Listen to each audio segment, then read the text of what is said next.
അപ്പോൾ ഈ ഗൂഗിൾ പേ ആപ്ലിക്കേഷനെ കുറിച്ചിട്ട് ഇന്നും പല ആളുകൾക്കും അതിൻ്റെ ഉപയോഗത്തെക്കുറിച്ചിട്ടോ അല്ലെങ്കിൽ അതിൻ്റെ ഡീറ്റെയിൽ കുറിച്ചിട്ടോ അല്ലെങ്കിൽ എങ്ങനെയാണ് ഇൻസ്റ്റാൾ ചെയ്യേണ്ടത്, അതല്ലെങ്കിൽ ഇതെങ്ങനെയാണ് ബാങ്ക് അക്കൗണ്ടുമായിട്ട് ലിങ്ക് ചെയ്യേണ്ടത്, ഇതെങ്ങനെ പ്രവർത്തിക്കേണ്ടത് എന്നുള്ളതിനെ കുറിച്ചിട്ട് ഇപ്പോഴും പല ആളുകൾക്കും അറിയില്ല. അപ്പോൾ അത്തരമുള്ള ആളുകൾക്ക് വേണ്ടിയിട്ടാണ് ഈ വീഡിയോ നമ്മൾ ചെയ്യുന്നത്. അപ്പോൾ നിങ്ങൾക്ക് ഒരു ഗൂഗിൾ പേ അക്കൗണ്ട് തുടങ്ങണമെന്നുണ്ടെങ്കിൽ തീർച്ചയായിട്ടും ഈ വീഡിയോ മുഴുവനായിട്ടും കാണുക. കാരണം ഇതിൽ എ മുതൽ സെഡ് വരെയുള്ള എല്ലാ കാര്യങ്ങളും ഗൂഗിൾ പേയിൽ എന്തൊക്കെ നിങ്ങൾക്ക് ചെയ്യണം അതൊക്കെ നമ്മൾ വിശദമായിട്ട് ഇതിൽ പറയുന്നുണ്ട്. അതുകൊണ്ട് നിങ്ങൾ ഈ വീഡിയോ മുഴുവനായിട്ട് കാണണം, എങ്കിൽ മാത്രമേ നിങ്ങൾക്ക് ഒരു ഗൂഗിൾ പേയുമായി ബന്ധപ്പെട്ടുള്ള എല്ലാ കാര്യങ്ങളും ക്ലിയർ ആവുള്ളൂ. അപ്പോൾ നമുക്കെന്നാൽ വീഡിയോയിലേക്ക് കടക്കാം. ഗൂഗിൾ പേ അക്കൗണ്ട് തുടങ്ങുന്നതിന് നിങ്ങൾ ആദ്യം നിങ്ങളുടെ മൊബൈലിൽ നിന്നും പ്ലേ സ്റ്റോറിൽ കയറി ഗൂഗിൾ പേ ആപ്ലിക്കേഷൻ ഡൗൺലോഡ് ചെയ്യുക. അതിനുശേഷം ഗൂഗിൾ പേ ആപ്ലിക്കേഷൻ ഓപ്പൺ ചെയ്യുക. അങ്ങനെ ഓപ്പൺ ചെയ്ത് കഴിഞ്ഞിട്ടുണ്ടെങ്കിൽ നിങ്ങളുടെ മൊബൈൽ നമ്പർ എൻ്റർ ചെയ്യാൻ വേണ്ടി കാണിക്കും. അപ്പോൾ അങ്ങനെയുള്ള ഇൻ്റർഫേസാണ് നമ്മൾ കാണുക. അവിടെ മൊബൈൽ നമ്പർ എൻ്റർ ചെയ്യാൻ വേണ്ടി കാണിക്കും.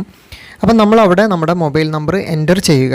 മൊബൈൽ നമ്പർ എൻ്റർ ചെയ്യുമ്പോൾ നിങ്ങൾ ശ്രദ്ധിക്കേണ്ട ഒരു കാര്യം, നിങ്ങളുടെ ബാങ്ക് അക്കൗണ്ടുമായി ബന്ധപ്പെട്ടിട്ടുള്ള അഥവാ ബാങ്ക് അക്കൗണ്ട് ലിങ്ക് ചെയ്തിട്ടുള്ള ഏത് മൊബൈൽ നമ്പറാണോ ആ മൊബൈൽ നമ്പർ ആയിരിക്കണം നമ്മളവിടെ കൊടുക്കേണ്ടത്.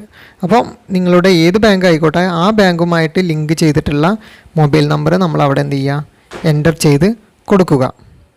അങ്ങനെ നമ്മൾ എൻ്റർ ചെയ്ത് കൊടുത്തു കഴിഞ്ഞിട്ടുണ്ടെങ്കിൽ ഗൂഗിൾ പേൻ്റെ ഒരു ടേംസ് ആൻഡ് കണ്ടീഷൻസ് വരും. അത് നമ്മൾ ഓക്കെ നെക്സ്റ്റ് അടിച്ചു കൊടുക്കുക. അപ്പോൾ നമ്മൾ ഒരു OTP ചോദിക്കും. അപ്പോൾ ആ OTP എന്ത് ചെയ്യും, നമ്മുടെ മൊബൈലിൽ ഓട്ടോമാറ്റിക്കായിട്ട് അത് ക്ലിയർ ആവും. അതിനുശേഷം നമ്മുടെ അതിലൊരു സെക്യൂരിറ്റി ചോദിക്കും. അപ്പോൾ സെക്യൂരിറ്റി ലോഗ് വരും. അപ്പോൾ അവിടെ യൂസർ സ്ക്രീൻ ലോക്ക് എന്നുണ്ടാവും, അതോ പിന്നാണോ വേണ്ടത്. അപ്പോൾ നമുക്ക് ഏതാണ് ഇപ്പോൾ യൂസർ സ്ക്രീൻ ലോക്ക് വേണമെങ്കിൽ അത് കൊടുക്കുക, ഇനി പിന്ന് കൊടുക്കണമെങ്കിൽ പിന്ന് കൊടുക്കുക. അത് നിങ്ങളെ ഇഷ്ടമാണ്, നിങ്ങൾക്ക് ഇഷ്ടമുള്ളത് സെലക്ട് ചെയ്യുക. ഞാനിവിടെ കൊടുക്കുന്നത് പിന്നാണ്. അപ്പോൾ പിന്ന് സെലക്ട് ചെയ്ത് ഓക്കെ കൊടുത്തു കഴിഞ്ഞിട്ടുണ്ടെങ്കിൽ നമ്മളൊരു മറ്റൊരു ഇൻ്റർഫേസിലേക്ക് പോകും. അപ്പോൾ അവിടെ ഗൂഗിൾ പേ നമ്മുടെ SMS അതുപോലെ തന്നെ നമ്മുടെ കോൺടാക്റ്റ് നമ്പറുകൾ അഥവാ നമ്മുടെ കോൺടാക്റ്റ് ചെയ്തിട്ടുള്ള ആളുകളെ ഇതൊക്കെ ചോദിക്കുന്നുണ്ട്. അപ്പോൾ അതൊക്കെ നമ്മൾ എന്ത് ചെയ്യുക, അലോ ചെയ്ത് കൊടുക്കുക. അങ്ങനെ അലോ ചെയ്ത് കൊടുത്തു കഴിഞ്ഞാൽ ഇത് രണ്ടും SMS-ൻ്റെയും അതുപോലെ തന്നെ കോൺടാക്ട്സിൻ്റെയും ഇത് നമ്മൾ അലോ ചെയ്ത് കൊടുക്കുക. ഇങ്ങനെ അലോ ചെയ്യുന്നതോട് കൂടിയിട്ട് നമ്മളെന്തായി, ഗൂഗിൾ പേ അക്കൗണ്ട് ക്രിയേറ്റ് ആയി. അപ്പോൾ നമ്മളെ ഗൂഗിൾ പേ അക്കൗണ്ട് നമ്മളെ മൊബൈൽ ഫോണിൽ ക്രിയേറ്റ് ആയിട്ടുണ്ട്. ഇനിയാണ് നമ്മൾ എന്ത് ചെയ്യേണ്ടത്, ഇനി നമ്മളിതിൽ നമ്മുടെ ബാങ്ക് അക്കൗണ്ട് എന്ത് ചെയ്യണം, ആഡ് ചെയ്ത് കൊടുക്കണം. അങ്ങനെ ബാങ്ക് അക്കൗണ്ട് ആഡ് ചെയ്തെങ്കിൽ മാത്രമേ നമുക്ക് എന്ത് ചെയ്യാൻ പറ്റുള്ളൂ, നമ്മളെ ഫണ്ടുകൾ അങ്ങോട്ടും ഇങ്ങോട്ടും നമുക്ക് എന്ത് ചെയ്യാൻ പറ്റുള്ളൂ, ട്രാൻസ്ഫർ ചെയ്യാൻ പറ്റുള്ളൂ. അപ്പോൾ അതുകൊണ്ട് നമ്മൾ എന്ത് ചെയ്യുക, എങ്ങനെയാണ് ഇനി അടുത്തത് നമ്മൾ ശ്രദ്ധിക്കേണ്ടത്, എങ്ങനെയാണ് നമ്മുടെ ബാങ്ക് അക്കൗണ്ട് ഇതിൽ ആഡ് ചെയ്ത് കൊടുക്കുക എന്നുള്ളതാണ്. അപ്പോൾ നമ്മളെന്ത് ചെയ്യുക, അതിന് വേണ്ടിയിട്ട് നമ്മൾ ആദ്യം നമ്മൾ ഈ കാണുന്ന ഇൻ്റർഫേസിൽ കാണുന്ന മുകളിൽ കാണുന്ന നമ്മളൊരു പ്രൊഫൈൽ പിക്ക് ഉണ്ടല്ലോ. അപ്പോൾ ആ പ്രൊഫൈൽ പിക്കിൽ നമ്മളൊന്നും ചെയ്യുക, ജസ്റ്റ് ഒന്ന് പ്രസ് ചെയ്ത് കൊടുക്കുക. അപ്പോൾ എന്ത് ചെയ്യും, താഴെ ഇങ്ങനെ കാണാം, താഴെ എന്ത് ചെയ്യുന്നുണ്ടാവും, ക്രിയേറ്റ് ബാങ്ക് അക്കൗണ്ട് എന്നുണ്ടാവും. അപ്പോൾ നമ്മളെന്ത് ചെയ്യുക, അതിൽ ഒന്ന് ക്ലിക്ക് ചെയ്യുക. ആ ബാങ്ക് അക്കൗണ്ടിൽ ഇതിൽ ക്ലിക്ക് ചെയ്ത് കഴിഞ്ഞിട്ടുണ്ടെങ്കിൽ അവിടെ നിങ്ങളുടെ ബാങ്ക് ഏതാണെന്ന് ചോദിക്കും. അപ്പോൾ അടുത്ത ഒരു ഇൻ്റർഫേസിലേക്ക് പോകും. അപ്പോൾ അവിടെ കുറേ ബാങ്കുകൾ ഉണ്ടാവും.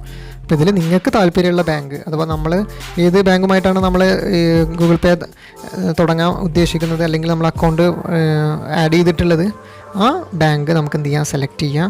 ഒരുപാട് ബാങ്കുകളുണ്ട്, ഏത് ബാങ്ക് വേണമെങ്കിലും നമുക്കവിടെ സെലക്ട് ചെയ്യാം. ഞാനിവിടെ സെലക്ട് ചെയ്യുന്നത് സൗത്ത് ഇന്ത്യൻ ബാങ്കാണ്. അപ്പോൾ സൗത്ത് ഇന്ത്യൻ ബാങ്കാണ് ഞാൻ സെലക്ട് ചെയ്യാൻ പോണത്.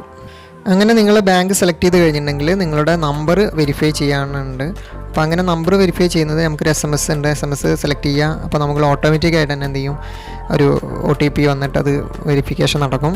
അങ്ങനെ വെരിഫിക്കേഷൻ കഴിഞ്ഞ് കഴിഞ്ഞിട്ടുണ്ടെങ്കിൽ നമ്മളത് കംപ്ലീറ്റ് ആയി കഴിഞ്ഞിട്ടുണ്ടെങ്കിൽ നമ്മുടെ ATM കാർഡിലെ അവസാന 6 അക്ക നമ്പർ, അപ്പോൾ ഒരു ATM കാർഡിൻ്റെ ഒരു ചിത്രം വരും. അവിടെ നമ്മൾ ATM-ൻ്റെ അവസാനത്തെ 6 അക്ക നമ്പറും അതേപോലെ തന്നെ എക്സ്പയറി ഡേറ്റ് എന്നാണ് വെച്ചാൽ അതും കൂടി എന്ത് ചെയ്യുക, ആഡ് ചെയ്തിട്ട് എൻ്റർ ചെയ്ത് ഓക്കെ കൊടുക്കുക. അപ്പോൾ നമ്മൾ അങ്ങനെ ഓക്കെ കൊടുത്തു കഴിഞ്ഞിട്ടുണ്ടെങ്കിൽ നമ്മൾ മറ്റൊരു ഇൻ്റർഫേസിലേക്കാണ് മാറുക. അപ്പോൾ ഇവിടെ എന്ത് ചെയ്യണം, നമുക്ക് UPI പിന്ന് ക്രിയേറ്റ് ചെയ്യേണ്ടതുണ്ട്. അപ്പോൾ UPI പിന്ന് ക്രിയേറ്റ് ചെയ്യണം. അതിനായിട്ട് നമ്മൾ എന്ത് ചെയ്യുക, ക്രിയേറ്റ് എന്നതിൽ ക്ലിക്ക് ചെയ്യുക. അപ്പോൾ നമ്മളിവിടെ ക്രിയേറ്റ് എന്ന് കാണാം. അപ്പോൾ അവിടെ നമ്മൾ എന്ത് ചെയ്യുക, ഒന്ന് ക്ലിക്ക് ചെയ്ത് കഴിഞ്ഞിട്ടുണ്ടെങ്കിൽ നിങ്ങൾക്കൊരു SMS വരും. അപ്പോൾ അവിടെ ക്ലിക്ക് കൊടുത്തു കഴിഞ്ഞാൽ ഒരു SMS വരും. അവിടെ നമുക്ക് 6 അക്ക OTP നമ്പർ നമ്മുടെ ഫോണിലേക്ക് ഒരു മെസ്സേജായിട്ട് വരും. ആ 6 അക്ക നമ്പർ നമ്മൾ എന്ത് ചെയ്യുക, മെസ്സേജ് ഓപ്പൺ ചെയ്തിട്ട് അവിടെ എൻ്റർ ചെയ്ത് കൊടുക്കുക. എൻ്റർ ചെയ്തിട്ട് ഓക്കെ കൊടുത്തു കഴിഞ്ഞിട്ടുണ്ടെങ്കിൽ നമ്മുടെ ATM പിൻ നമ്പർ ചോദിക്കും. അപ്പോൾ നമ്മൾ നിലവിൽ ആ അക്കൗണ്ടിൽ ഏത് ATM കാർഡാണോ അതിൻ്റെ പിൻ നമ്പർ നമ്മൾ എന്ത് ചെയ്യുക, അവിടെ ഒന്ന് എൻ്റർ ചെയ്ത് കൊടുക്കുക. അതിനുശേഷം നിങ്ങൾക്ക് ഇഷ്ടമുള്ള 4 അക്ക UPI പിന്ന് സെറ്റ് ചെയ്യുക. അഥവാ നമുക്കിഷ്ടമുള്ള ഏതെങ്കിലും ഒരു സെക്യൂരിറ്റിൻ്റെ ഭാഗമായിട്ട് നമുക്കിഷ്ടമുള്ള 4 അക്ക പിന്ന് UPI പിന്ന് നമ്മൾ എന്ത് ചെയ്യുക, സെലക്ട് ചെയ്തിട്ട് അവിടെ സെറ്റ് ചെയ്ത് കൊടുക്കുക. എന്നിട്ട് ആ പിന്നെ നമുക്കൊന്നും കൂടി ഒരു കൺഫർമേഷൻ ചോദിക്കും. അത് വീണ്ടും നമ്മളൊന്നും കൂടി എന്ത് ചെയ്യുക, 4 അക്ക നമ്പർ ഒന്നും കൂടി എൻ്റർ ചെയ്തിട്ട് ഓക്കെ കൊടുക്കുക. ഓക്കെ കൊടുക്കുന്നതോട് കൂടിയിട്ട് നമ്മുടെ ബാങ്ക് അക്കൗണ്ട് എന്ത് ചെയ്ത് ആഡായി. നമ്മുടെ ഈ ഗൂഗിൾ പേ അക്കൗണ്ട് എന്ന് പറയുന്നതിലേക്ക് നമ്മുടെ ബാങ്ക് അക്കൗണ്ടും കൂടി ആഡായി. ഇനി നമുക്ക് ആർക്ക് വേണമെങ്കിലും എന്ത് ചെയ്യാം, നമുക്ക് ക്യാഷ് അങ്ങോട്ട് അയക്കാനും അതേപോലെ തന്നെ നമുക്ക് ഇങ്ങോട്ട് അയക്കാനും ഇതിനൊന്നും ഒരു ബുദ്ധിമുട്ടില്ല. അപ്പോൾ നിങ്ങളെ മൊബൈലിൽ നിങ്ങളെ ബാങ്ക് അക്കൗണ്ടിൽ ഒരു നല്ലൊരു ഗൂഗിൾ പേ അക്കൗണ്ട് ക്രിയേറ്റ് ആയിട്ടുണ്ട്. അപ്പോൾ ഈ വീഡിയോ എല്ലാവർക്കും ഉപകാരപ്രദമായി എന്ന് വിചാരിക്കുന്നു. ഇനിയും മറ്റൊരു നല്ലൊരു വീഡിയോ ആയിട്ട് നമുക്ക് കാണാം. പിന്നെ അതേപോലെ തന്നെ ഇനി നമ്മൾ എങ്ങനെ ഗൂഗിൾ പേ വഴി നമുക്ക് ക്യാഷ് ഫണ്ട് നമുക്ക് സെൻഡ് ചെയ്യാമെന്നുള്ളതിനെ കുറിച്ചുള്ള ഒരു വീഡിയോ നമ്മൾ ചെയ്യുന്നുണ്ട്. അപ്പോൾ ആ വീഡിയോയും കൂടി കാണാം എല്ലാവരും. ഓക്കെ.